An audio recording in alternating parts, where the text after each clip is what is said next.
Welcome back, guys. Welcome to That Lash Bitch podcast. Today we are talking about the real, raw, and side of the industry that's not talked about as much, which I think is very important, especially if you're a new artist. Today I have my first guest, which I'm really excited about. This is going to be such a fun experience. I have Kiley Johnson. She is the owner of Kai's Beauty Bar. She has been an esthetician for 4 years, and we are here to get into the nitty-gritty of the good, the bad, and the ugly. So tell us a little bit about yourself, how long you've been in the industry, your passions, all that jazz. Hi, I'm Kiley. I've been in the industry for 4 years. I predominantly focus on lashes, skincare, and makeup. Killer makeup artist, I will say. She did my best friend's makeup for her wedding, and everyone looked glamorous. Like, the bag that she came in with, guys, A lot. I was fangirling. I was like, this girl has so much shit, and I love it. Like, prepared to the max. It's at least a few $1,000s worth. Yeah, it's an investment. It's an investment coming into this industry. You hear that, guys? It's an investment. Take it serious. It's very, very important. So you would what's your predominant service? So I probably do lashing the most. It's what I do all throughout the week. And then it would be like all my Saturdays are catered to makeup. And then the next service would probably be like skincare and facials throughout the week, but mostly lashes. Yeah, I would say when it comes to lashes, the nice thing about the industry or about the subcategory of the beauty industry within lashes is it's a recurring service. Yes. So it is really, really nice in that aspect. You cater to less clientele, but you see them more often. Yes. So it's really, really nice. With makeup, obviously, it's more like special occasions. And then same thing with facials, where it's if someone's regularly going, they usually go like once a month sort of situation. Yes, if I can get them in, which, I mean, I got into this like industry for skincare, and it just happens to be that I love lashing, and so That is really what happens. Yes. Like, I've had probably 3 girls come into my salon. They're like, I went to beauty school because I had problems with my skin, or my friends had problems with their skin, and I want to do something to help it. And then they start trying lashing, and they're like, wait, I actually like this. It's just more that instant gratification service. Yes. Similar to makeup, I guess, to a certain extent, because you do see a big change. But when it comes to facials, it's over time. It's an over gradual thing. And if people aren't going to take it as serious, then you're not going to see those results. Well, and they don't, especially around here. Like, most people don't really care about their skin. They want lashes. And I get it, because even for me, like, I don't have any makeup on right now, but I have my lashes done. So yeah, and they look great. I'm like, I'm good. It's fine. If I don't, then I'm like, oh, give me all the concealer. So, yeah. It's definitely one of those things. It's so funny that people always say when you get lash extensions, they start wearing less makeup. They feel more confident. They're not buying as many products. It's very, very nice to have the get up and go idea and mentality. Yes. But I did, having you here today, want to talk more about not just the glamorous side of this industry, but more of the things that we see that happen the longer we're in this industry. So you've been in it for 4 years, I've been in it for 8 years, and it's so interesting that we've had so many similar experiences. And a lot of it does revolve around others' work. So we're going to get into transfer fills. I want to explain a little bit what a transfer fill is. So transfer fills are foreign fills. Some people do describe it either way. I'd call it a transfer fill. Some artists do not take transfer fills because they are not comfortable working over others' work, which I do totally understand because holy moly, I've seen some crazy shit in my day. But I'm also one of those weirdos that I love a transfer fill. Do you take transfer fills? I do. And honestly, it's hard because, yes, if you do like the whole full set yourself, it's like great. Yes. But sometimes it's faster doing a transfer fill. Oh, 1,000,000%. I don't have time to do full sets on my books. Transfer fills I can fit in a lot easier. But there is the downside to the transfer fill. Like, when they come in with good work, that's fantastic. But I would say usually people are switching artists because they're not happy. Yes. And it's either their schedule, it's the way that their lash has been applied, how long the appointments are, or if the artist isn't taking it as serious as they should. But I would say for us, we tend to see the not so good work, unfortunately. So when someone comes in for not so good work, do you either turn them away or do you remove? Like, what's your kind of protocol? It really just depends on the case. If it's something that's like great work, I do the fill, I communicate what I'm doing and we're good. If it's like, okay, I can tell this artist kind of rushed, whether it was rushing your last fill, rushing the last few fills, I'll kind of go over like what's wrong. But if I can fill it and I feel comfortable enough to, I will. If they're atrocious, I'll just straight up tell them, I'm sorry, but I'm going to remove these because first off, I don't want that to be associated with my work. 1,000,000%. Straight up. But then Also, I don't want to just keep doing something over your damaged lashes. I think it's just pointless. Like, how could you keep coming back for fills if you don't have anything to lash? Mm-hmm. So, prioritizing lash health should always be every single artist's number one priority. I really am a big advocate for that. And a lot of times, unfortunately, since there is a big oversaturation in the industry right now, we do have an epidemic of a lot of artists coming into this industry for that quick money idea. Yes, oh my God, not for like the educational point. They're like, oh, you guys must make so much money. Like, I got to do this. Like, it's not easy. it ain't easy. It ain't easy in these streets. Okay. It is really wild to see some of the stuff that has came through here. And I do break people's hearts all the time because I will not work up. If I can't get my isolation tweezers through their lashes, full removal. Yep. We got to do removal. There are a lot of questions I ask when an artist or when a client does come in from another artist. I always ask them, obviously, how often they're washing. If their lashes hurt, because that's another thing. Yes. How long they go in between fills and how long the appointments would take from the other artist. Because I think that's a really good telltale sign. If someone's like, oh, well, it took 30 to 40 minutes. I'm just like, oh, my God. Okay. You must have the best retention in the whole world. Yeah. Your lashes must not grow at all because I take about 15 minutes to remove the outgrowth. So that would only be 30 minutes of filling. Yeah. And there's no way that that's going to be beneficial for the client's natural lashes, obviously. So with transfer fills, I've always felt like the best thing to do is educate them as much as possible.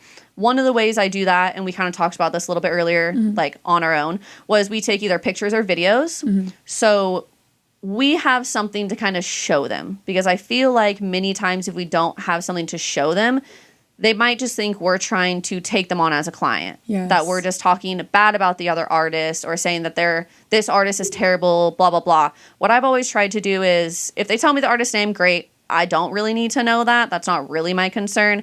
But it's more asking those basic questions so they're more educated. As artists, we need to educate as much as possible. Yeah. Because half the shit you see online is so incorrect and it's so outdated. The whole 24 to 48 hour rule, that's like still a thing. Yeah. So when it comes to these artists that are, I would say a lot of these artists do actually undercharge and undervalue the industry as a whole. 100%. It is terrible for the people that are taking it serious and are prioritizing price point and lash health.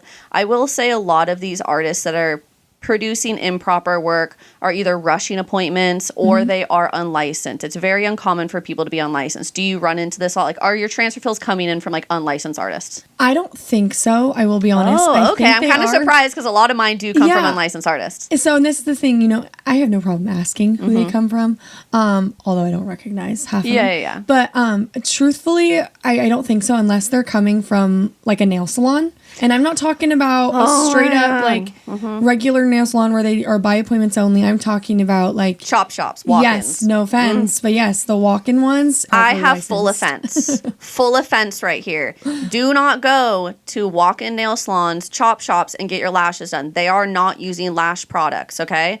Not to mention, you cannot be a licensed manicurist doing eyelash extensions in the state of California. Yes. So please do your research. Go to licensed estheticians or cosmetologists. Those are the only two in the state of California that can perform eyelash extension services. And just because they're licensed doesn't mean they know what they're doing. There's a lot of people that aren't prioritizing proper lash trainings. Just because someone's licensed doesn't mean that they learn these services within beauty school, which is another subject we're going to get into on another podcast at some time because that riles me up as well. So when these clients come in with these really bad lashes, are they upset? Like, do you feel like the artist or the client is upset, or are they just don't know? It's half and half. I've had some come strictly just because like, oh, one got pregnant or one moved, and then it was like, what the heck's going on with your lashes? But then others are like, yeah, my lashes just hurt so bad, or oh my gosh, she did them so fast, I just felt like that wasn't normal, and so I just am looking for someone new. Probably one of my worst transfer fills I've ever had. She's still my client and I love her so much, and it's so sad because she had absolutely no clue. She thought it was completely normal for them to burn, for them to twist, for them to pull out her natural lashes. Yep. She also had pre-mades, which, as you know, I hate them so much. And we'll get more into that because I guess hate is a very strong word, but like, I'm stand 10 toes deep on that word. Sorry about that. She had pre-mades, and she had, like, I need a little drum roll to this because it was literally the craziest thing in my life. She had 20 millimeter pre-made lashes. Inner corner to outer corner, one length. Oh my God. All of them were glued together. I touch one corner, the whole thing moves as a whole. That's horrible. It was so bad. And she had no clue that they were wrong. She came to me because her artist was going out of town. Yeah, most of the time they don't. Most of the time they don't. And then it's like, So wait a sad. second. They're not supposed to. Yeah, like they're not supposed to do this. And it's like, that makes me so sad because the artist is just not educating people. And I do think it is a strategic move on their part because if they're not, if they were educating them on what's right, clients would know what they're doing is wrong. And it's so interesting to me because I have so many clients that have came to me forever and they're like, I just love that you educate me. You tell me every aspect of this. And I'm like, so your other artists like didn't do this ever? And they're like, no. Yeah, it's kind of appalling to me. And I don't, I just feel like that's like a common thing that should be happening. And then it's just not, it's not happening. It is really sad. And then they would have probably left like days ago, like you said, if they had known. But 20 millimeters is actually crazy to me. I can't even. It's the longest I've ever seen in person. I've seen them online, but I've never seen them in person. And I was sitting there like gobsmacked. And that is the one time I will say I got real emotional about it. I was pissed. I was literally shaking. I was like, I never do this. Who did this? I need to know who did this because this is so incorrect. And she's like, well, she's been an esthetician for 12 or 15 years. And I was like, that doesn't mean anything. How long has she been doing lashes? That's the thing too. I want all you guys to know that you can be a licensed esthetician and not do lashes. So say you're a licensed esthetician like me for 8 years, but say I only did lashes for 6 months. My 8 years negates that 6 months because they are not the same thing whatsoever. So the funny thing is I went to look for this artist on social media because I am not above messaging another artist. No, I'm not either. If I think something's bad and it's affecting the whole industry that people are now like, oh, I'm not going to get lash extensions now because they just damaged them. I was like, no, she just damages them. Yes. So I went to search her and she already had me and all my salon girls blocked. That's crazy. So she knew she was doing something wrong. That kind of validated in my brain, like, you obviously know you're doing something wrong or else you wouldn't have blocked us. Yeah. So it's just really sad to see. And that client now has, I'm trying to think, we have her spike as a 13 and she loves them. And it's so crazy to take it down from a 22 to a 13, but they still like it. It's just, it's a different style, obviously. And we as artists need to learn how to finesse these times because obviously clients are used to having a certain thing with transfer fills. Yes. That's hard to deal with. Yes, absolutely. So say a client comes in with super long lashes, but they can't hold them. How do you usually go about that? So here's the thing, and maybe this isn't fully correct, and this is also why I love that I'm getting to talk with you about it. If they come with exceptionally long lashes that they cannot handle, I will educate them on that. And it's like, look, so let's say their lashes longest can handle 13, but they're getting 15 spikes put on them by somebody else. You're coming in, you lay down, I'm telling you, like, this is what I'm seeing. This is not, you're not going to be able to handle this for long. I will fill you with 15s if you're like, I understand what the damage is going to cause. I understand that this is not what you recommend, but this is what I want. I will do that. Only do you make then. them sign something or is it just a verbal thing? Just a verbal. Okay. Which I probably should make them sign something. I honestly. would recommend them signing just so it covers cover your ass always. That's always my like mantra within business. But I do think that's nice to give them the opportunity. I'm the opposite. I'm kind of just like, nope, we're not doing it. Like, so that's what it's I'm hard want though. to because I'm like, but some of them, as I just told them, in a few months you're gonna have to get your lashes taken off. Yeah, like that's the thing. Like, when I was 4 years in, I did exactly what you did, where I was like, well, I'm still like somewhat building my clientele. I don't want to lose people, so I do want to cater to these people. But what I found over the years is people respect you so much when you're like, no, I'm not going to do this. And it was that fear of like, oh my God, I could lose a client. Yeah, if I told them no. Exactly. People don't want to be told no. And I get it. I totally understand it. This is your face and you want it to look the way you want it to look.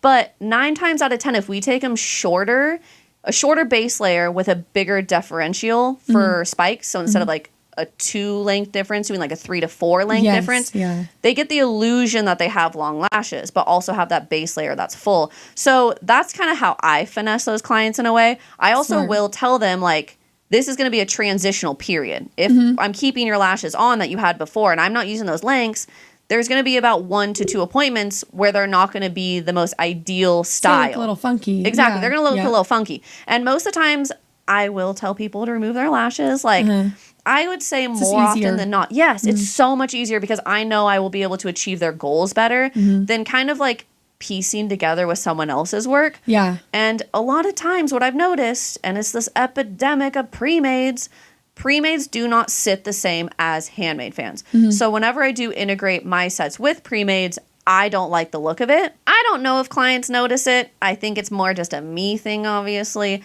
But I am a big advocate of full removal and then getting them in as soon as possible. That's one thing that I really prioritize. If I'm breaking someone's heart and being like, Yes. I have to remove these, I will try to get them in within 2 days. If I can. I'll come in on a weekend. I'll stay late because that's where I kind of go above and beyond for the client. Like, I know you don't want to hear this, but I'm not doing what you want to do. We need to remove them, but I will bend over backwards to make it work for you. Yes. And I think that has had a lot more of a good interaction with clients because I'm prioritizing still getting their lashes on. Yeah. So another thing is with transfer fill, since we're working over other people's work, there's this bad side of the industry of the competitive side. And because there's such an oversaturation, the competition is really crazy. You and me obviously are very collaborate over compete. Obviously, we're sitting here shooting the shit. So obviously, we're collaborate over compete. So when it comes to people that are just competing, I've always said the louder you talk, it's because your work can't speak for itself. Yes, 100%. The drama can be very crazy. I've had scenarios where basically, I guess long story short, because it is a longer story, I've had a situation where I called out this girl. She was saying the client stopped coming to her and it was based on a personal feeling. She said it was due to racism. And she posted their text conversation, which super unprofessional in my opinion, unless it's like a positive thing, like, oh my God, my lashes look so great, yada, yada. But when a client is essentially breaking up with you, I probably wouldn't post that on social media. So basically the client said, hey, I do like my lashes. However, I don't know if I feel comfortable coming to your house because I could hear people drinking and partying in the other room. Oh my God. Yes, not a fun scenario. This girl is unlicensed. She didn't obviously have a lash certificate or anything like that. And I felt very compelled to comment on this subject because I think it's very unprofessional to post that whole conversation situation. Yeah. So I told her, hey, I don't think it has anything to do with racism. Nothing in that message shows any judgment based on anything besides she didn't want to be in an uncomfortable position. Yeah, exactly. And I brought that up. Would? Yeah, I don't want to deal with that. No. Like, that's why we have professional environments. All in all, we went back and forth. She basically was threatening me, telling me if she sees me in the street, she's going to beat me up, and all this crazy stuff all over this client interaction. And it's just so crazy to me because if you focus a little bit more on your business, you'd probably still have one. Yep. That's actually nuts. Accurate. I'm not going to lie. That's actually crazy. Well, first off, I just want to touch base on the doing it in your house and not even in a professional setting too, really quick. Because I get we all start somewhere. I mean, 1,000,000%. I started in my apartment, but I'm not doing it on clients. I'm doing it on friends and family because you're learning. Yes. That's just in its own. So it's like right there. I don't understand how you don't understand that that's not even professional. Like, why would someone feel comfortable enough to walk into your house? Exactly. And there's proper ways to do it. Like, I know right now there's a big change within the industry and people building miniature studios in their yard, having it fully detached. There are professional ways to do it. 100%. However, our town just doesn't do that. No, they just do it in a room inside their house. Or on someone's couch. I've heard that someone went to a client's house and did her lashes on her couch. That's crazy. And it's just wild to me because first of all, a lot of people come into this industry, especially the new people, they glorify it in the aspect of I'm going to make a bunch of money. And it's always these freaking social media influencer trolls that are like, oh my gosh, I'll teach you how to make 6 figures, yada, yada, yada. If you're working out of your house, you're not going to be able to charge the amount of price points you're going to need to charge. You're not going to get the amount of clients that you would need to make 6 figures. Also, you're not going to make 6 figures within a year. No. Anybody that tells you that is scamming you. They're trying to take your money. I will go on a big rant about that, so I'm going to calm down a little bit. But I'd love to know, like, what experiences you've been in, because the thing that I've noticed is no matter what, we've all had very similar experiences when it pertains to other artists getting involved in everyone's business, other artists talking down on other businesses. I truly think, like, we should all uplift each other, and that's going to make the industry better. But there is this category of artists that I think are so fearful running their business that instead of focusing on their business, they want to put down other artists because they think that's going to help them get clients. Yeah, I feel like I will say, I feel like I've been pretty blessed so far getting here for almost 4 years, and not having like any crazy incidences besides one. And I feel like that's a win, especially considering this a win is a win. crazy. I've had so many bad instances. So I'm so happy you've only had one. Thank God. I really try to just mind my P's and Q's. I know. Try to mind my own business, do my own thing. But I had this one client come to me, and then like things just didn't work out, times weren't working out, whatever reason it is. Sometimes it just doesn't work out. As much as we can cater, sometimes it just doesn't work out. Exactly. She ends up going to this other artist, which would have been fine, but I think a lot of it honestly was just the fact of like that client that left was a good friend of mine. And the way, so it was like a little emotionally charged. And the way she left it was kind of sad. It is what it is. I don't know if that like is why this other esthetician decided to like say the things she said, just because me and that friend was just kind of going through a rough patch and she was going there. I don't really know. But either way, she'd been getting her lashes done by that esthetician for like 6 months. I don't really know what happened. Either way, she went in one day and that girl was like, "Oh, your lashes are horrible. Like, we need to remove them right now. Like, they're just so damaged." And this wasn't the first set. No. Okay. I've been doing that client's lashes. So she pretty much went in as a transfer fill to this transfer other artist. Okay. I had been doing that client's lashes for almost 3 years. Like, had no issues. Her lashes are amazing. In fact, the only issue I've ever had with her was that she would tell me that I needed to like not fill them up so much. Keep in mind, it's just a wet lash set. No, it's always the people that have the best lashes that want the most natural sets. Yes. And I'm like, if I had those lashes, I'd look like a Russian prostitute. Yes. Give me so much fluff that I could fly away with these fuckers. Yes. Yeah, people don't want that though. No, and they were so good. That's the only complaint ever. I'd be like, "Oh, you just have so many lashes. It's hard to stop." Yeah, she's like, "Ugh, they're too full. They're too good. Sorry." Going to her, all of a sudden, it was like, again, like I said, 6 months of going to her, it was, "Oh, well, your lashes are like, they're not staying. They're horrible. We need to remove them." I can't believe, and said artist is like, "I can't believe Kiley never told you to take them off. Like, I bet she just wanted to do your lashes for money. Like, your lashes are horrible. Like, she damaged your lashes." And I'm just sitting here, like, hearing all this. I'm like, I haven't done your lashes for 6 months. How could I have even remotely damaged them? You go and get a fill every 2 weeks. Yeah. And that kind of touches base on the whole, you come in for a transfer fill and immediately, if something's wrong, you inform them right then and there. You don't wait 6 months to inform them. But no, 1,000,000%. I'm just going to straight up say I know for a fact, because like I said, doing them for 2+ years with no issue and no complaint besides them being too full sometimes.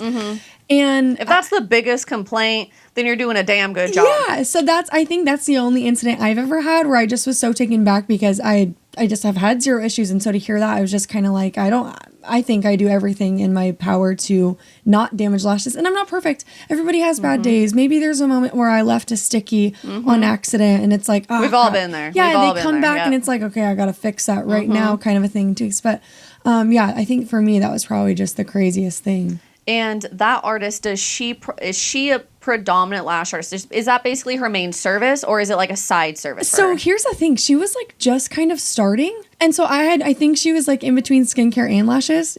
She doesn't even offer lashes anymore. So that's what's funny to me. It's not even like a thing she does anymore.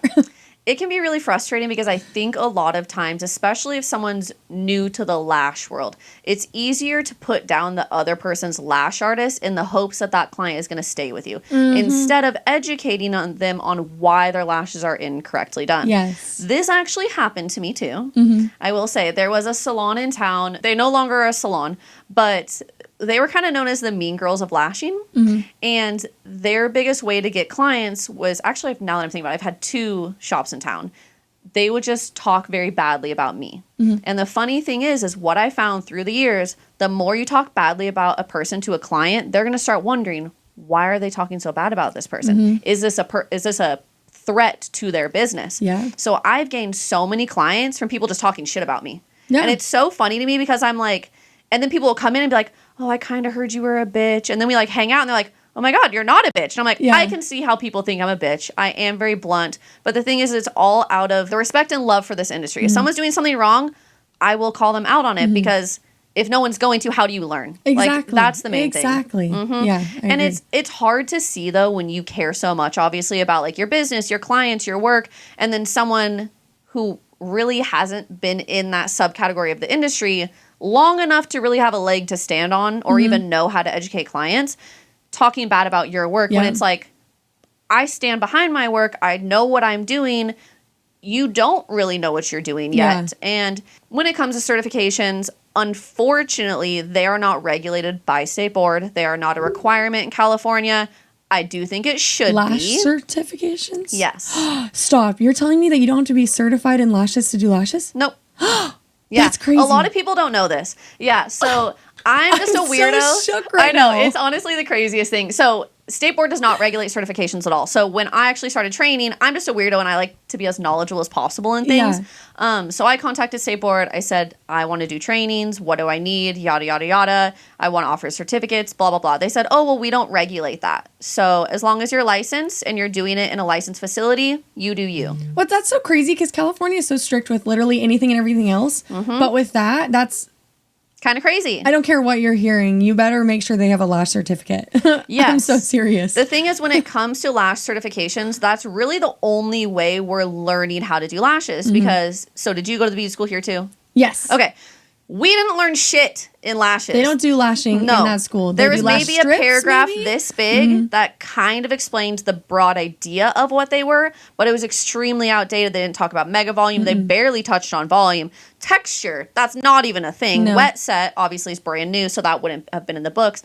But it is not regulated when it comes to certifications. All it predominantly does is let the client know you took the time to educate yourself. You invest in yourself, essentially. Yeah. Which is very important, and I think it should be prioritized. Even if you've been an artist for X amount of years, I have 13 different certifications because I just like knowledge. I like learning things from different perspectives. I'm a big advocate that no matter what training you go to, you're going to learn something, whether it's how to talk to a client, how to rebook a client, how to place a lash at a different angle, how to isolate better, or even how to sit. There's so many different things you can learn. I'm assuming you want to do more just because it's fun to do. Yes, absolutely. So continued education, I would say, needs to be a priority. Would you agree? Yes, 100%. Even if it's like an every 5 years kind of a thing. Like I'm about to come up on my 5th year and I'm already thinking about, okay, yes, I got my lash certification like right when I got out of, but let's do another one now. Like there's, like you said, there's so many different things I can learn or even different techniques. Oh yeah. Or just staying up on it, I think is so important. Well, my mind is still so blown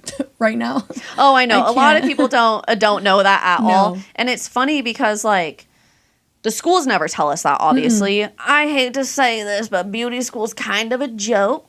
No, it just gets you the basics exactly so you can pass the test. Yes, they teach you how to pass state board. And me personally, it's obviously a little different for you because you learned makeup in school. Not obviously makeup techniques you use because that was very broad and very basic. Yeah. But we learned makeup in school. We learned facials in school. So you did learn some things that are in the industry you're in. Yes. The industries I'm in, we didn't learn anything. So lash extensions and permanent makeup were never discussed in beauty school. When it comes to permanent makeup, you need to have a separate license. You cannot be a licensed esthetician and do permanent makeup. I mean, you can have a license. You can be an esthetician, but you have to have a tattoo license as well. If you don't have a tattoo license, that is not up to code. You need to look into your county. You need to look in your regulations. Just a tidbit. I don't want people coming for me for that one. Honestly, state board isn't as serious as they made it sound in beauty school. Have you had state board visit your salon? I haven't. I haven't, not once, which is crazy to me because it's been almost 4 years and I'm scared every day.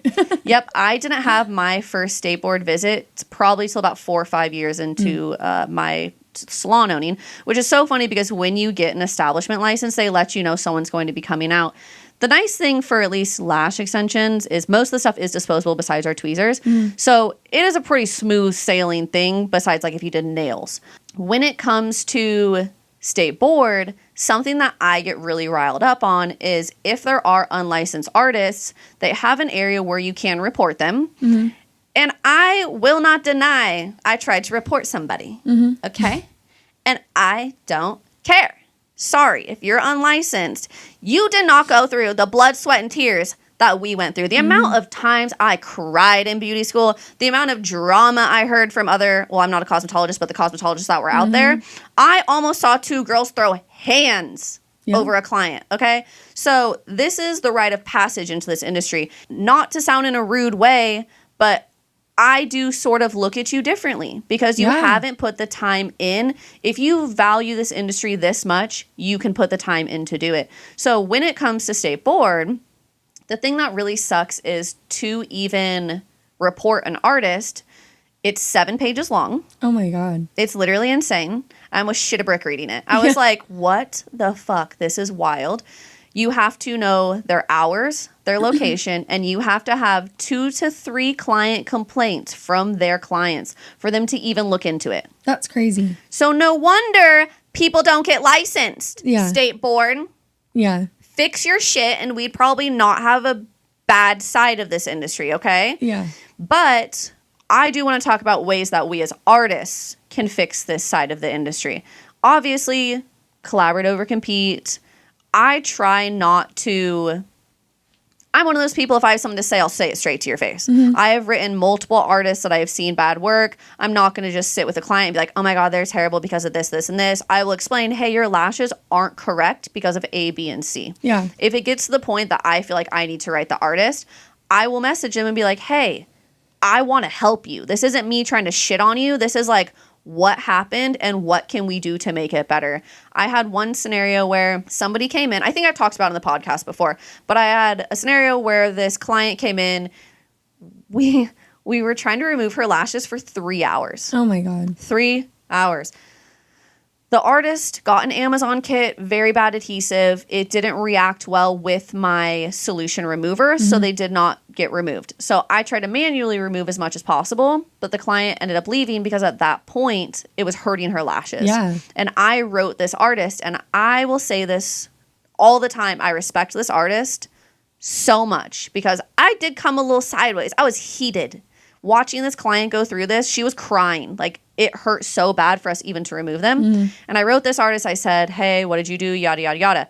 She was in my training 3 days later. She said, I want to be good at this. I want to do those things. And it just made me feel like, okay, there are people that do want to do this for the betterment of the client and the betterment of the industry. Do you notice that there's more people that cut corners in this industry than people that prioritize health and integrity and education? I will say I feel like I've been hearing a lot more people cutting corners, trying to do the cheaper options or cheaper not supplies, get certified, cheaper trainings, cheaper, anything that they can. And I get it. I understand. Everything in California is so freaking expensive. Like, we're all Life's dealing expensive. with it. Yeah, we're all dealing with it. But yeah, I will say I feel like as of lately, I've been seeing that a lot more, that they're just not doing the proper things that they need to. And I would say we're both pretty good on educating the client based on facts, less emotion. Yes. So this is wrong because, like I said, A, B, and C. Yes. So the surprising thing that I've noticed is clients will come in and I would educate them on something and be like, oh, I didn't know that. I didn't know I couldn't get my lashes wet. I didn't know that they weren't supposed to burn. I didn't know that a chunk coming out in like a big chunk wasn't normal. I didn't know that I wasn't supposed to have bald spots. I didn't know that my lashes were supposed to last 2 weeks. Or I didn't know I needed to fucking wash them. Yeah. This riles me up more than anything. And I don't know if it's because it's more of like common sense. It's common sense. You wash your hair, you wash your face, you wash your ass. You better be washing those lashes. Yes. Okay? Yeah. It's half what we do, half what you do. If you don't take care of your investment, that's going to bum me out because then you're walking around with these crazy fucking lashes and my name's on that too. Yeah. Don't be telling people I do your lashes if you don't wash them. That's all I'm saying, okay? Because it is so frustrating seeing people come from other artists. I've had times where someone came to me from another artist and I'm like, oh, how often are you washing? They're like, what do you mean washing? Yeah, one of my transfer clients that I just had a few weeks ago, I have pictures. It absolutely disgusting. And I felt so bad because I'm like, you didn't know. Because she was like, I mean, I've tried to wash them. But like, I'm like, you know, to get your lash line, right? Like, we're not washing the tips of it. You wash the lash line. That's where all the things are building up. 1,000,000%. Oh my God, I had to clean them twice before. And now the lashes being done were fine. So I was able to fill over them for the most part. But the initial shock of her closing her eyes and me being like, what in the heck is this? Like, was crazy. Couldn't even believe it. But imagine those artists that aren't as comfortable as you to be like, hey, you need to do these things. There's some artists that are just like, oh, whatever, I'll fill over them. Oh, and God. then it just continues. Well, I think that's what was happening because I don't even understand.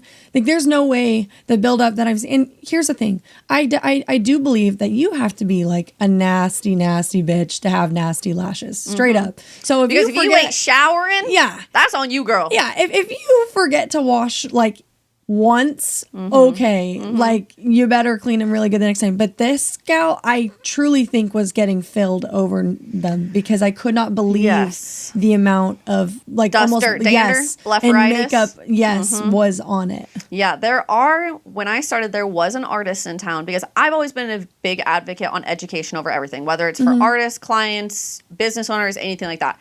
So I had a client come in and I basically made a post about blepharitis because blepharitis can turn into lash mites, which obviously eats away at that dead skin cells, yada, yada, yada, all that buildup, which can in turn damage your lashes. So I made a huge post about, as artists, we should not be working over blepharitis. This is a health thing. We were even told in beauty school, if these things happen, you cannot work on them. Obviously, again, we are not doctors. We cannot diagnose. We have to send them to somewhere else. However, when you've been doing it so long, you can see the buildup. It gets bad when it gets to that level. Yeah. And I made a post about this and I said, unfortunately, like we will have to turn you away. So please prioritize your lash health by washing, using proper supplies to wash with, a brush to wash with, all the things. And there was an artist in town that literally posted, which is so funny to me because I haven't thought about this for years until I was having this conversation. She literally posted, don't worry, if you have blepharitis, I'll just clean your lashes and work on you. That's not how blepharitis works. It's not just makeup and dirt and debris. It's literally like dead skin cells, oils, Like blepharitis is literally an issue. It's not a lash disease. You can't just clean it and it goes away one time. Like that's crazy. That as artists or as a client, and as artists, that as people should keep you away from that artist, in my opinion, because if they're not prioritizing the health of this is your eyeball, okay? This is not hair, okay? I mean, hair, I'm very bougie with my hair, so I'd still be pissed off about that. Yeah. But like, I don't know. This isn't a fucking fucked up pedicure, okay? I can put shoes on and you don't see it. This is your face, people. Yes. Oh my God. It scares the shit out of me that some people don't take this serious. No, like touching back on what we were just talking before, this is why you have to go to esthetician or cosmetology school.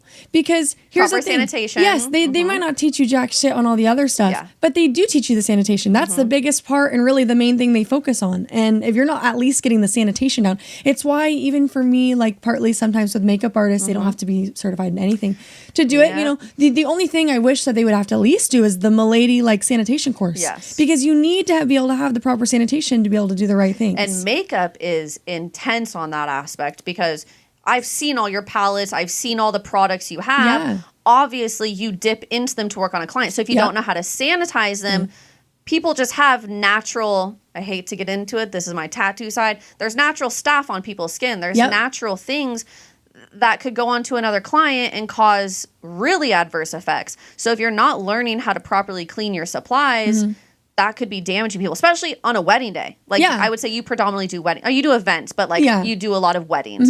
So and you're doing like 8 people in one day. So you better have the sanitation and the proper stuff for up to 8 people. And don't get me wrong, like someone can go to the school and be licensed and still not know what the fuck they're doing. Yeah. But 1,000,000%. Usually if I'm going to look at someone that has and someone hasn't, I'm going to trust the one that has more starting out than the person who hasn't. So anybody that invests more time into something, honestly, and I'm not even saying like, I love when people do get certifications, don't get me wrong, but like even just going to conventions, going and listening to broadcasts from other salon owners or other beauty professionals that are talking about this subject, anything where you can learn as much knowledge as possible, if it's not being prioritized, you're going to get left behind. Yep, that just is the natural way this industry works. Speaking of education, I feel like it's like, obviously it's important as a lash artist to educate ourselves and things like that, but educating your client as well. You know, like you said, they have the blepharitis, like then, you know, we can take a video or pictures and then we show them. So it's not just like, oh, we're just saying this and pulling this out of our ass, you know? Yeah, like, we're just saying this to gain a client.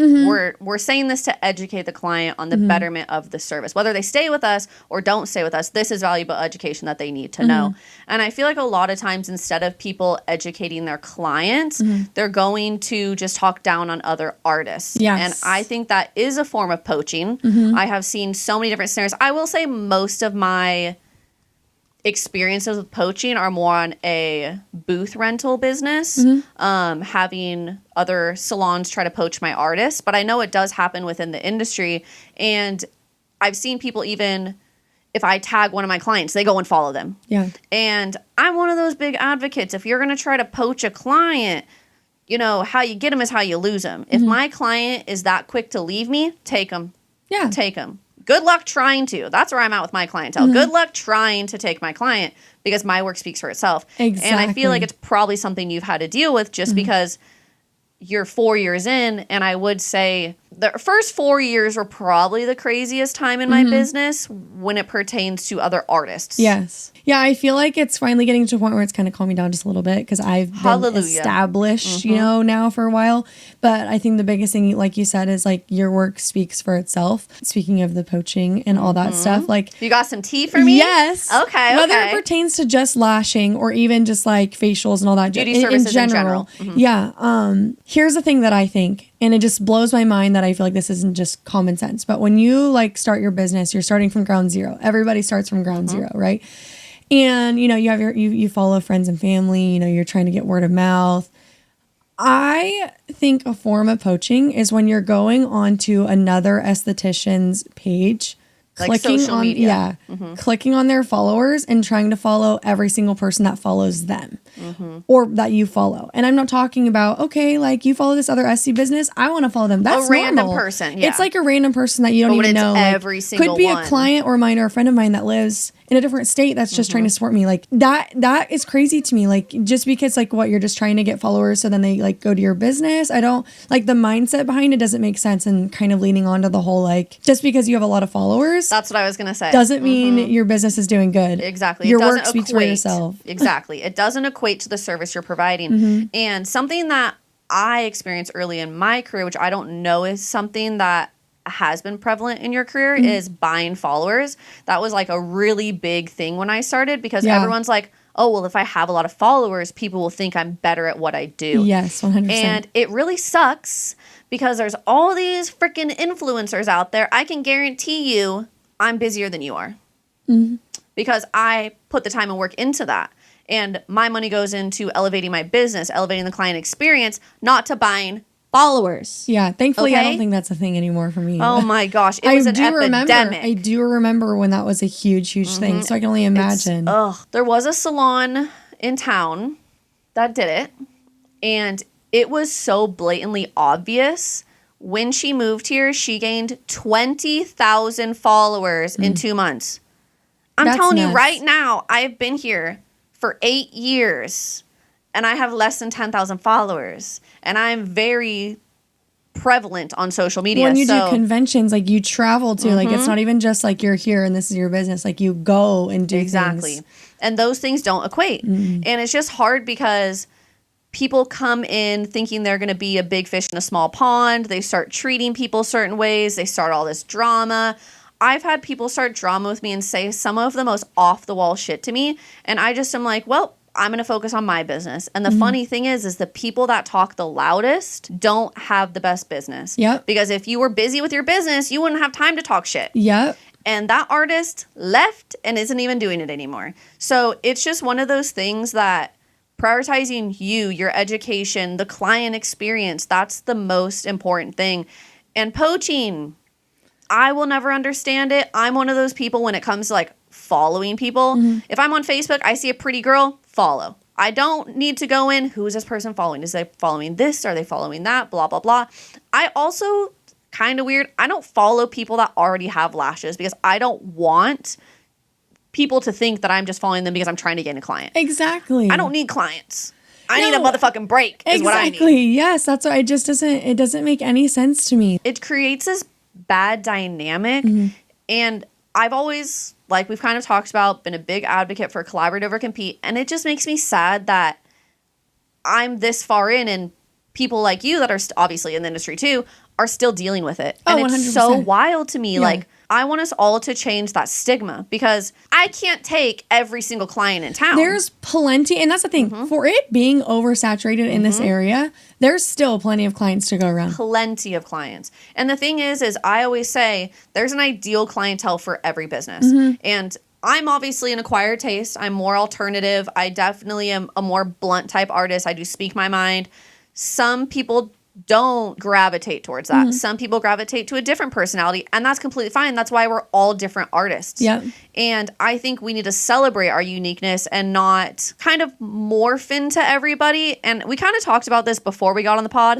People copying other people's vibe, social media, aesthetic, all this stuff, because they see someone else being either profitable or gaining followers because of this vibe that they have, I guess. Yes, absolutely. I'm telling you, whoever said copying is a form of flattery was probably a copycat. Yes. Yes, they're trying to validate the wrong things they're doing. There's no, and here's the thing, you can copy somebody and still give them, the credit. And then there's also so many lines to when it comes to copying. But when it's just so pure, blatant, and you can just tell, it's like, it's just disrespectful, honestly. And again, like, everybody starts from the same zero ground point. Like, do what works best for you and what makes you you, and let your work speak for itself. Like, it's so simple. I think people complicate it more so because I would say a lot of people that come into this industry are running their business in fear. They just want clients. They know they either have a job that they hate and they're like, oh, I want to do lashes. I want to do lashes. What's the best way I can do lashes? Cheaper prices, copying what other people are doing, or poaching people.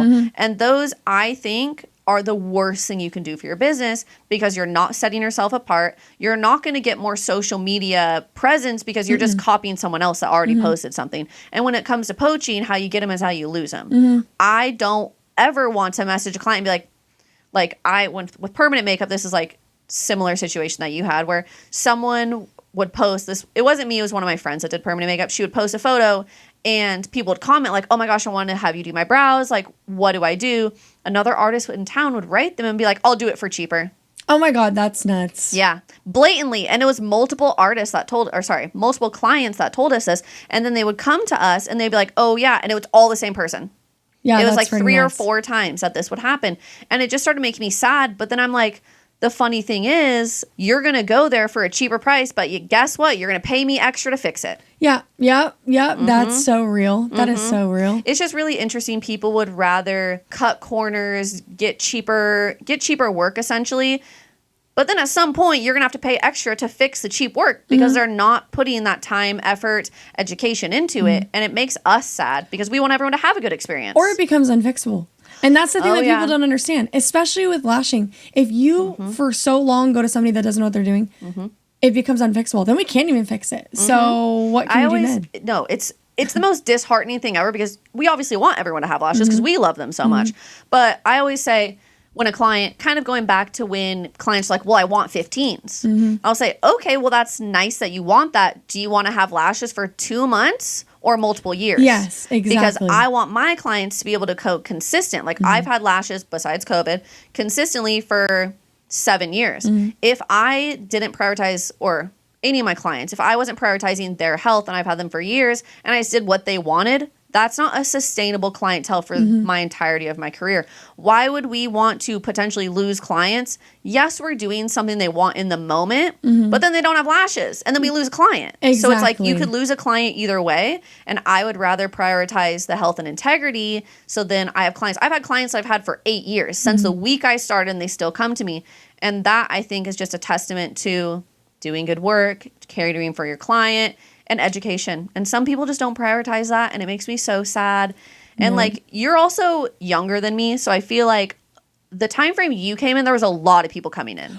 That's what I think. I was like the last group that could, and that's why I try to give these new people grace, new estheticians grace, because I really do believe that I was like the last class. It was like right when COVID was ending 2021, and it was right before it got oversaturated. I feel like every class after me, it's been like, dude, there's like nothing. I don't know what you're gonna do. I don't. Yeah, so it's pretty I do feel like I lucked see. out, but yes, it's right there. Like, my job is obviously to like enhance like your natural features and make you feel beautiful for as long as possible. But I also feel like as a lash artist, it's my job to, like, what I'm putting on, I should be able to take off and there would be no change. Yep. You know, 1,000,000%. And don't get me wrong, your brain is going to get so accustomed to lashes that once they're off, like, yes, it's going to feel like you have nothing. Just it's like hair extensions. Yes. You're so used to it, you remove it, and you're like, oh my God, I have no hair. And it's like, you do. This is how you started. You're just used to this style. Exactly. But I should be able to remove all the lashes, no matter how long you had been getting them done, and you should still have lashes on. Yep. And it should still be the same as when you started. And it's funny because there's this negative narrative based around lash extensions that they're super damaging. You're never going to have natural lashes. You're going to have bald spots, all these things. And it's like, Yeah, that's true if you go to the wrong artist. Yeah, I can't believe I've had clients text me and be like, I really want to get lashes on, but are they just like really as damaging as I hear? Is that, like, that's crazy to me. What do you mean? What's damaging? Like, they shouldn't be damaging or it wouldn't be offered. Exactly. And I feel like COVID was a funny time so like I was closed for 3.5 months, and that time frame, my clients obviously didn't get lashes unless I had 2 or 3 that went to an artist that was doing them in town, not prioritizing health, situations like that. I'll get into that another time. But it was so funny to me that all of them were like, yeah, when my lash extensions grew out, like I still had natural lashes. And I was like, bitch, what do you think I'm doing to you? Yeah. You think I'm just like letting your lashes go to shit? Like my priority is your lash health. And so many of them were so amazed that they're like, yeah, my lashes were super thick, super long. Like it didn't even seem like I've had lashes for, I think at that point, one of my clients had lashes for 4 years. Yeah. Actually longer. 4 years with me, and then she was with another artist. So it's like you can have lashes forever as long as they're being taken care of. Half what we do, half what they do. Yeah. And it's just so sad that there's like the side of the artists that don't prioritize the things we prioritize, and they're the ones that are making this industry have a bad name. Yeah, and it's usually the people that don't prioritize education. It's usually the people that are copycatting because you're so focused on what other people are doing. They're you're not focusing on prioritizing your yourself. education. Yeah, and they're so focused on trying to steal clients, like that they're doing horrible work, and that's why they can't keep clients. Yeah, there's a lot that goes into that. Yeah, there's so much that goes into this industry that I fear people don't talk about, and I think it's very silly because, like you said, we all start at the same level. We've all had to come through the trenches of dealing with clients, dealing with booking systems, dealing with social media, dealing with no-shows, cancellations. Like there's so many different things. A lot of those things are talked about, but what's not talked about is the competitive side of this industry and how it's, I would say, extremely toxic. Yes, 100%. And it's so tiring. It's so tiring to go back and forth with people. I actually had someone come from a trainer, did lashes. My client moved here. She was going to someone that trains, blah, blah, blah, all this stuff. And I was actually really excited. I was like, okay, perfect. This is going to be such an easy transfer, Phil. This is going to be the best day ever.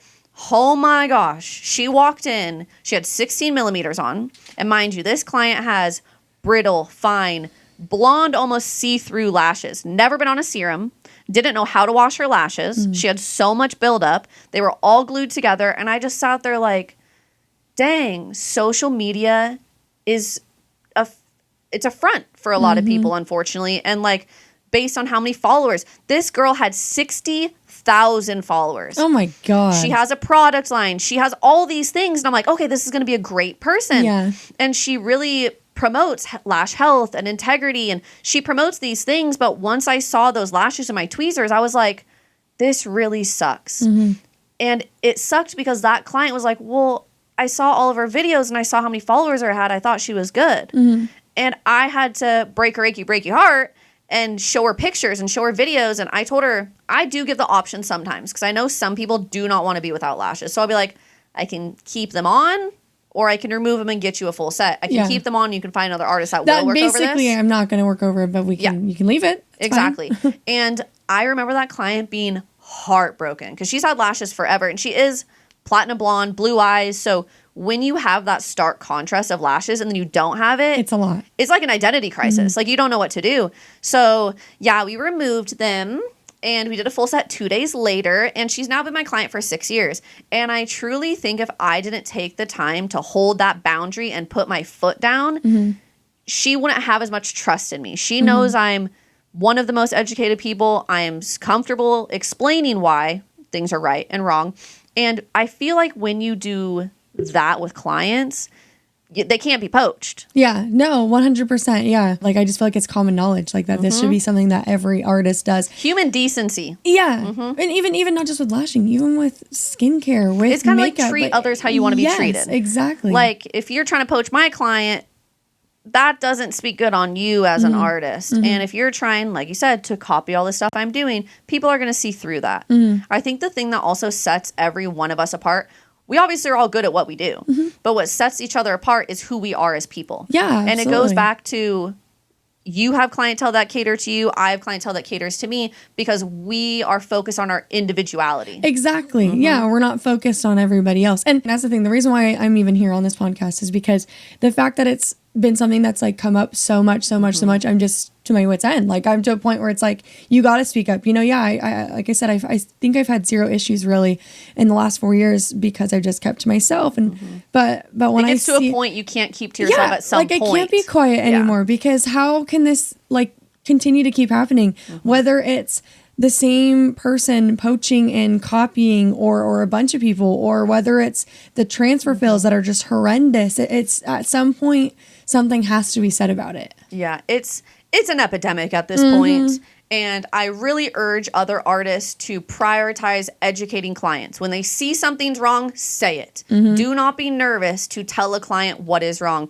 because that client will have so much more respect for you. They will value your business a whole hell of a lot more than just doing whatever they want to do. And it is sad to see that a lot of artists will just do whatever. No, and if you're a client, your lashes shouldn't burn. They shouldn't hurt after you get them done. You shouldn't. Oh, here's some crazy things that I've heard from clients. No. Okay.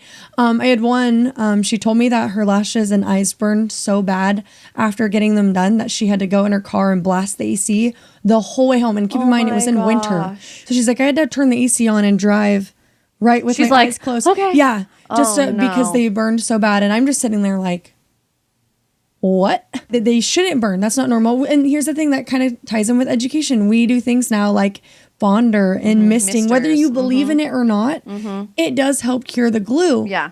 Whether you're one side or the other. Yes, yeah. At the end of the day, there are things and steps that you can take to where they don't burn. So no, your lashes shouldn't be hurting.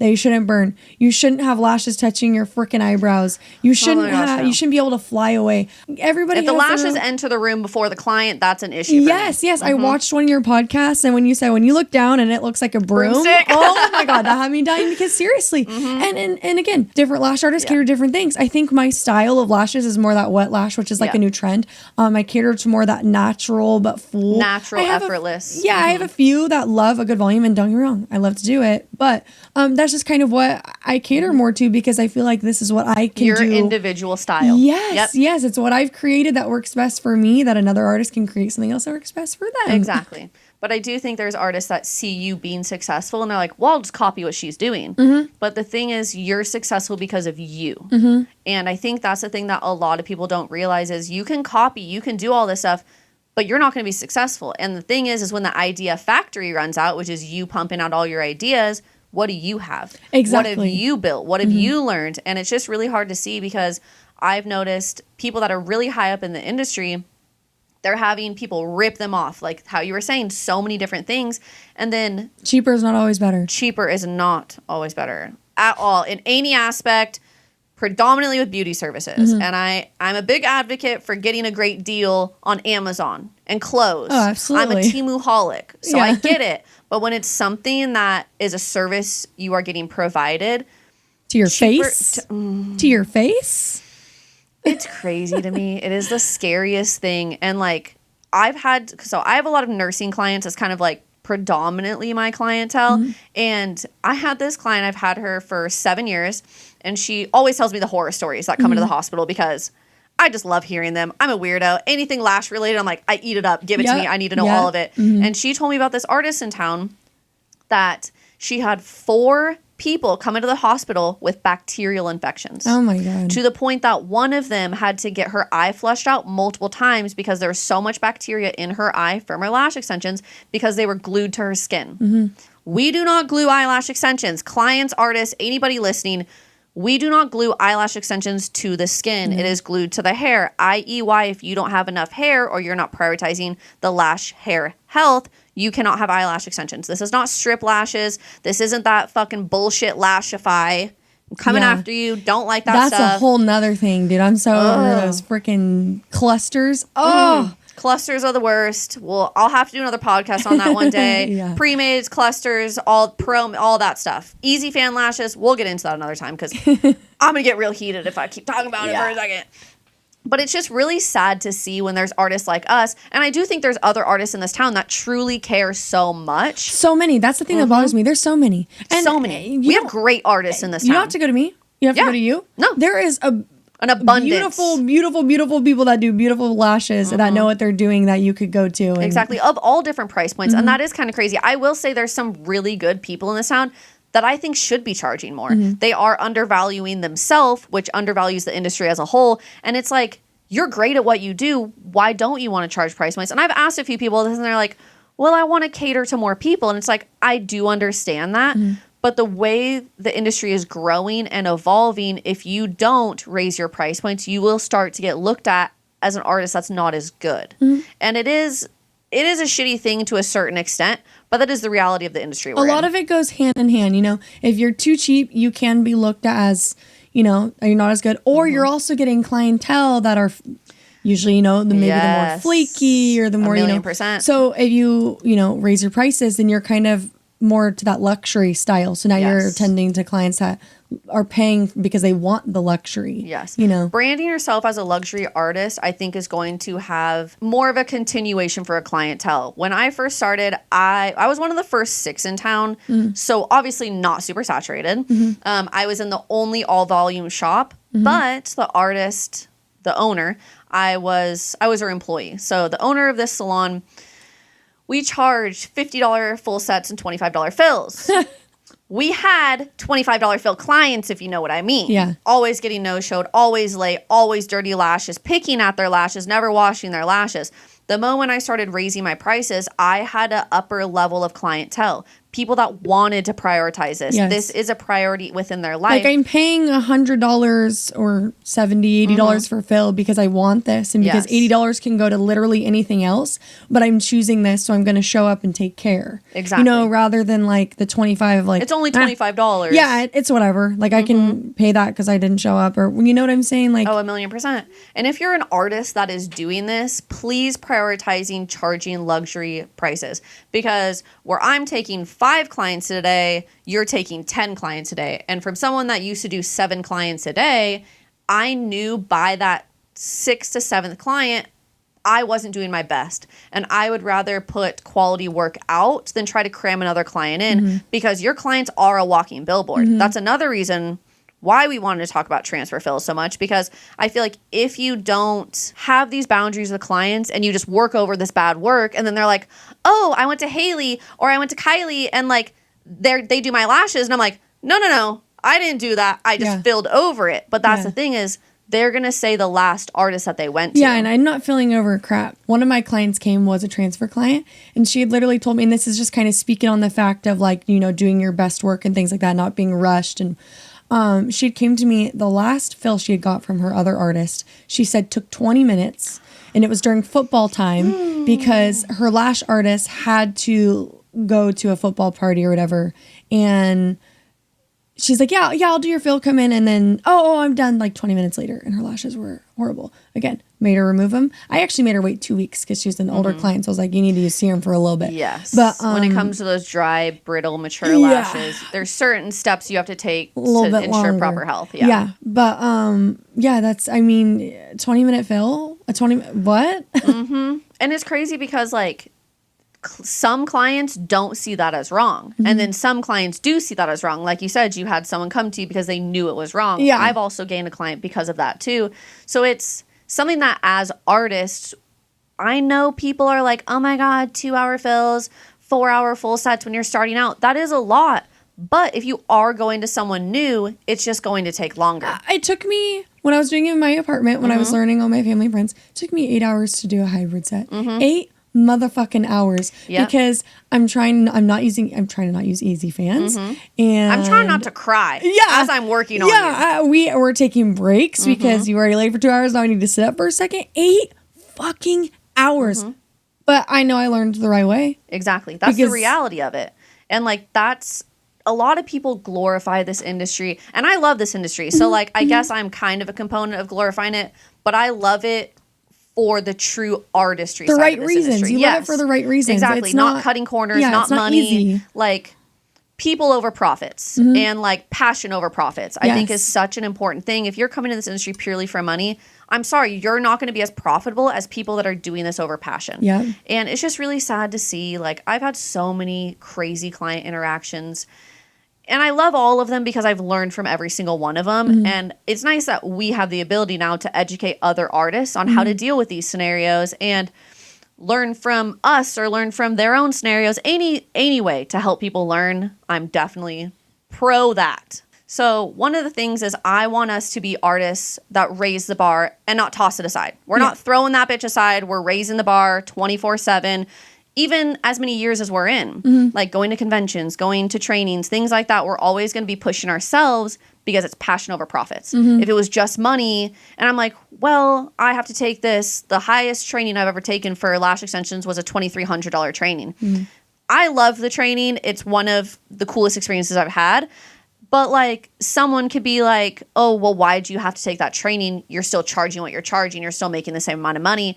But the thing is when you go to a training, further education, or even going to conventions or fully booked up, that's the opportunity to raise your prices. Yeah. That right there is how it lets clients know you're investing in yourself. And if you don't want to do that, you're not going to grow. You're not going to elevate. And people like us who want to elevate and want to grow, we're going to continue to do that. And then the other artists that aren't prioritizing that are going to get left behind. I always say there's levels to everything. Yes. And there's also levels to clients. If a client wants to go to someone that doesn't prioritize those things, great. You are not my ideal clientele. Yeah, go ahead. I'm not stopping you. I've informed you. I've done everything I can. But Yep. Some people want what they want. And I think as artists, we need to understand sometimes that client isn't for us. And that was something I really had to learn starting out. Being in the employee-employer situation, we couldn't say anything. We had to just take what was thrown at us. I'm a big advocate on not being an employee in this. Yeah. At least lash extensions. I don't want to speak about other industries because I'm not in those other industries.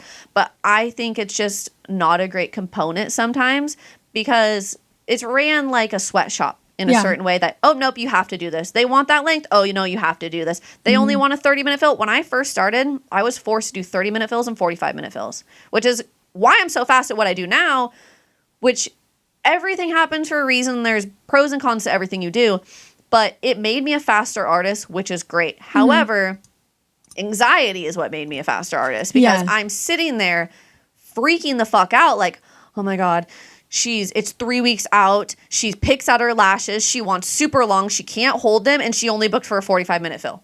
Yeah, that's crazy. It literally was the worst thing of my life. And when I was starting, just how you were saying your full set took 8 hours, my first full set that I actually felt like confident and good about took me 5 hours. I sat and cried over the client for the last 15 minutes. But then I was like, okay, they look good. She looks at them, turns to me and she goes, that's as full as that you're going to get them? I sat there just like, yeah. This is as full as I can. Yep. This is all I can do right now, okay? Like, do you want to sit for another 5 hours? Like, if you will, I'll do it. But because it stressed me out so bad when I was learning and taking, and that's when I learned what easy fans were. Yeah. And I know you said you'd get in that one other day, but I am an accidental easy fan user. When I first learned, I was doing it the right way. Don't get me wrong. Yes. Like I was still practicing fanning, outside watching TV, doing all the things. But after you're putting in the time and work. Yeah. After those first few sets, taking 8+ hours and looking like the thinnest hybrid you can even imagine, I did start throwing easy fans on them, and it took really educating myself to be like, and then also just in general, I feel like even if you're not educated, you should be able to look at that and be like, wow, this looks like shit.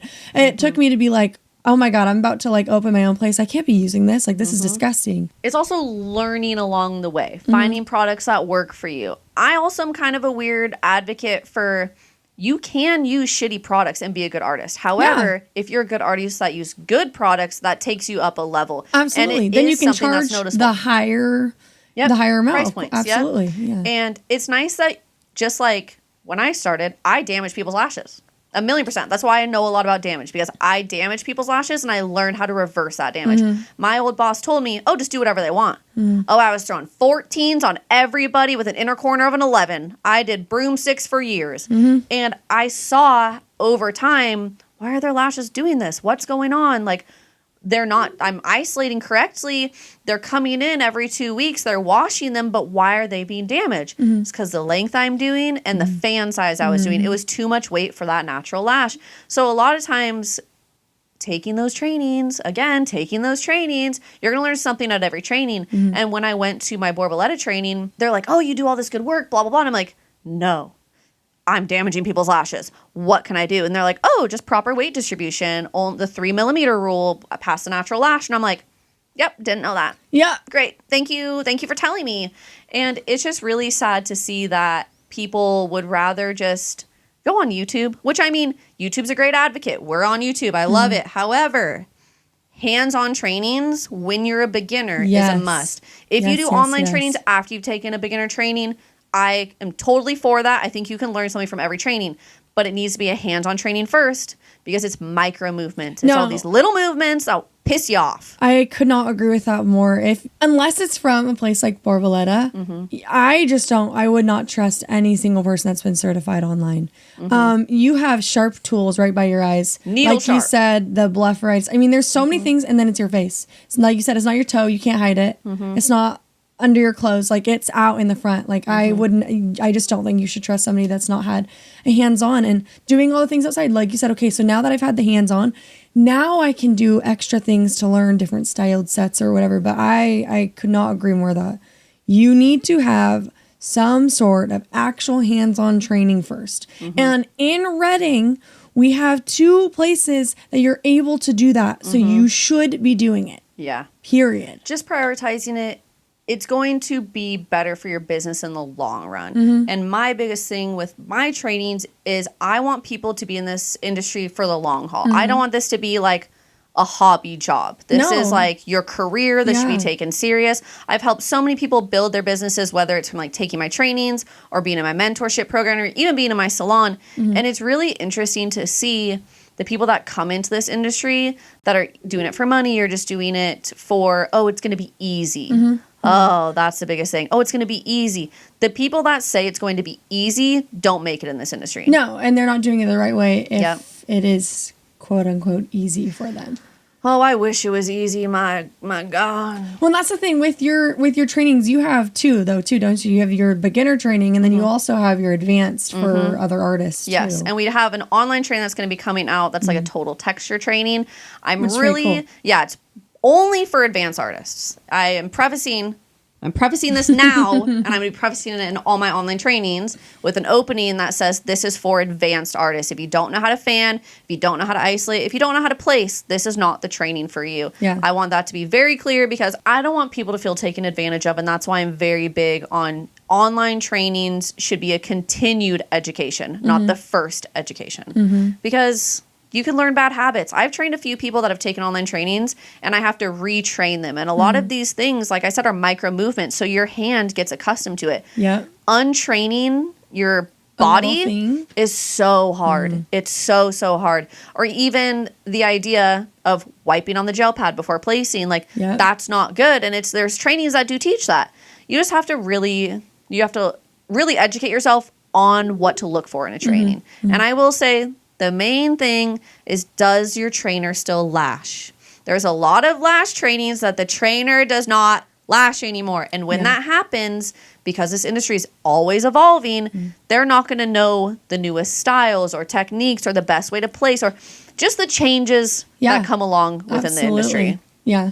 It's a very weird thing to see. But yeah, I'm happy I knew you took an online training, but it makes me happy to like have someone else be like, no, I agree. No, it needs to be hands-on. And personally for me, that's almost with like any sort of training. Yes. I mean, like I do dermaplane facials and oh my gosh, I couldn't imagine just winging that shit with a scalpel on someone's face. Yeah, I took so here's the thing. It was online, but it was a one-on-one like Zoom. Like that's different. You can ask questions. Yes, I didn't want to. But could you imagine had I have a scalpel and all I did was read a few sentences? That'd be insane to me. Oh, the thing said 45-degree angle. Like, but what is 45-degree angle? Exactly. Yeah, no. You if you're not taking it one-on-one over Zoom in person, you don't know what you're doing. You don't know what you're doing. I don't trust you. So new artists, if you can take anything from this, and I guess it's kind of what I've talked about in the past, prioritizing education, whether it's lashes, skincare, waxing, facials, makeup, anything, prioritizing education needs to be your number one priority. Absolutely. Not copying people's aesthetics, not poaching clients, not copying people's videos.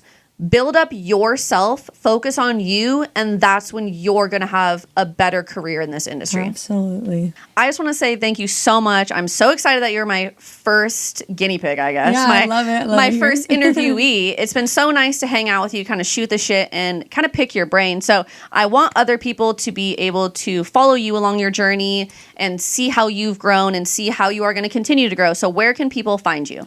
I am on Facebook and Instagram. Facebook, Kai's Beauty Bar. Instagram, Kai's Beauty _bar. I also am on Google. Okay, so you know where to find her and you know what to do, so go follow. Okay, so you've heard our stories, you heard our rants, you heard us bitch, moan, groan, and complain. I would love to hear your guys' stories because this industry is all about collaborating over competing, and I want to be here to help people. I'd also love to share your stories. I love doing more interactive podcasts like this with other people, and I would love to have more people on the pod. If you would love to come on, please reach out. Please like, subscribe. We have so many other good videos coming, and I cannot wait to share them with you guys. See you next time.